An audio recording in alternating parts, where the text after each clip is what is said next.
क्रिस्ताच्या जल्माची खबर अशी त्याच्या आवय मारयेक आनी जुजेक लग्नाचें उतर जालेलें, पूण ती एकट्यान जेवचे आदींच ती पवित्र आत्म्या उदेशी गोरबेज जालेली मेळ्ळी.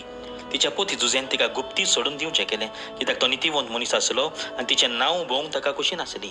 ताणें अशें येवजिल्लें नासतना ताका स्वप्नान सर्वेस्पराचो एक दूत दिश्टी पडलो आनी ताणें सांगलें, जुजे, दाविदाचे पुता मारयेक तुजे पोतीन कशी तुज्या सांगाता घेवंक भियो नाका. तो तिच्या कुसव्यान गर्भ समावला तो पवित्र आत्म्या उदेशी. ती एक पूत प्रसूत जातली आनी जेजू म्हूण तूं ताका नांव दवरतलोय, कित्याक तो आपले पोरजेक पातकांतली सोडयतलो. हें सगळें घडलें सर्वेस्परान बाकनारा वरवीं अशें सांगलेलें तें पाळचे खातीर. पळयात एक आंकवार गर्भेस जातली आनी ती एक पूत प्रसूत जातली आनी ताका इमानुएल म्हणजे आमचे सांगाता देव म्हूण नांव घालतलें.